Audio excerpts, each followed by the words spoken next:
Saudi আরবের এক ভয়ানক ঘোষণা যা শুধু ভারতকে নয়, চমকে দিয়েছে এমন অনেক দেশকে যারা এর আগে অন্য জিনিস নিয়ে ভাবছিল। বর্তমানে তারা এক কড়া সিদ্ধান্ত নিয়েছে যা সব দেশের সরকারকেই ভাবতে বাধ্য করছে। তারা সাম্প্রতিক এক বড় নিষেধাজ্ঞা এনেছে।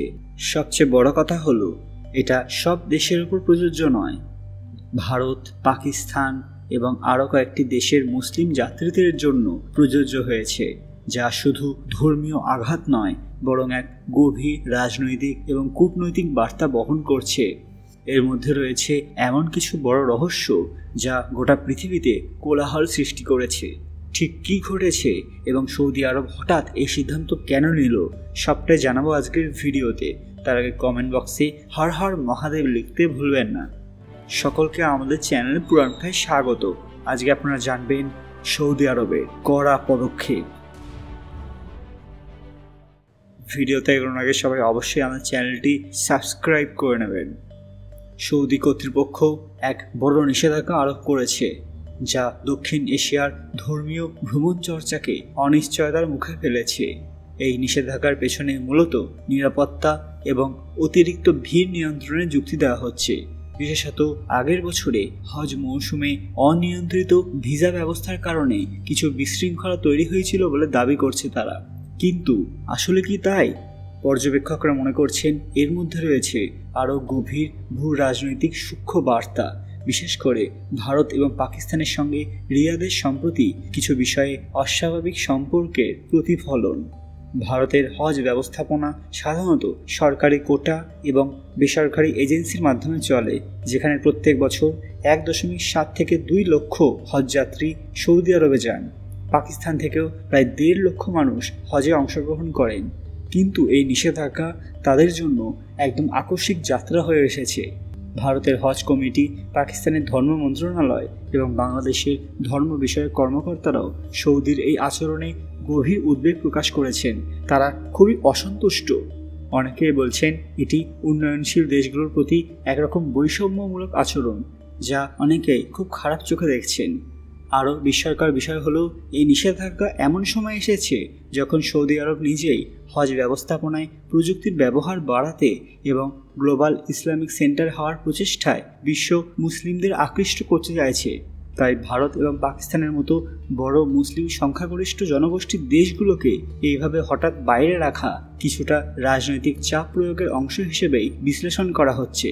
বিশেষ করে ভারত সম্প্রতি ইরানের সঙ্গে ঘনিষ্ঠ সম্পর্ক এবং চাবাহার বন্দরের ব্যবস্থাপনায় চুক্তি করেছে, যা সৌদি আরবের ঘনিষ্ঠ প্রতিদ্বন্দ্বী তেহরানের সঙ্গে ভারতের কৌশলগত অবস্থানকে বোঝায়।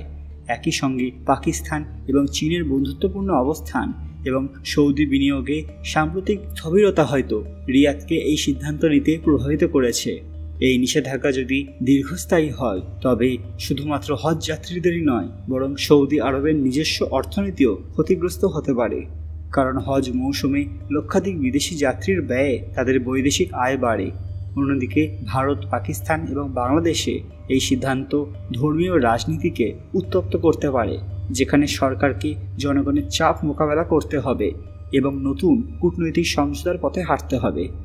ভবিষ্যতে এই নিষেধাজ্ঞা যদি বহাল থাকে, তবে বিকল্প ইসলামী দেশগুলোর সঙ্গে ওমরা এবং ধর্মীয় ভ্রমণের সম্ভাবনা খুঁজতে শুরু করবে এশিয়ার মুসলিমরা, যা সৌদির ঐতিহ্যবাহী অবস্থানকে চ্যালেঞ্জ করতে পারে। আবার অনেকেই মনে করছেন সৌদি আরবের সঙ্গে ভারত, পাকিস্তান, বাংলাদেশের সম্পর্ক খারাপ হতে চলেছে শুধুমাত্র এই একটি পদক্ষেপের কারণে। কিন্তু এই নিষেধাজ্ঞাটি পুরোপুরি রাজনৈতিক নয়, বরং নিরাপত্তা এবং ভিসা ব্যবস্থাপনার একটি অভ্যন্তরীণ নীতিগত পদক্ষেপ হিসেবে দেখা হচ্ছে। সৌদি কর্তৃপক্ষ দেখেছে যে হজ মরশুমে অনেক যাত্রী, পর্যটক বাণিজ্যিক বা পারিবারিক ভিসা ব্যবহার করে হজ করতে আসে, যা হজ কোটা এবং ব্যবস্থাপনায় বিশৃঙ্খলা সৃষ্টি করে। ভারত থেকেও হাজার হাজার মানুষ নিয়মিত এই বিকল্প ভিসার মাধ্যমে হজে যান, যা অনুমোদিত নয়। তাই সৌদি সরকার মূলত নন হজ ভিসাগুলোতে নিয়ন্ত্রণ আরোপ করেছে, যেটা ভারতের ক্ষেত্রেও প্রযোজ্য হয়েছে, যদিও সরকারি হজ কোটা এখনও বহাল আছে। এছাড়া সৌদি আরব তাদের হজ নীতিকে এখন একেবারে প্রযুক্তি এবং নিয়ন্ত্রিত প্ল্যাটফর্মে নিতে চাইছে, যেখানে নির্দিষ্ট পদ্ধতির বাইরে যাওয়া কঠোরভাবে নিয়ন্ত্রিত হবে।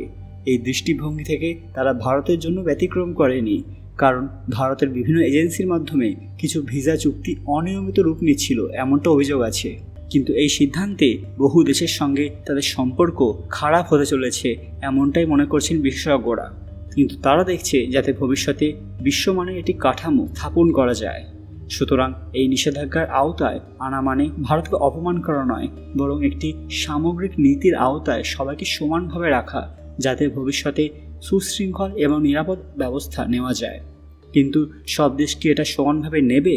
একদমই নয়। ভবিষ্যৎ কী হতে চলেছে সেটা ভবিষ্যতে জানা যাবে।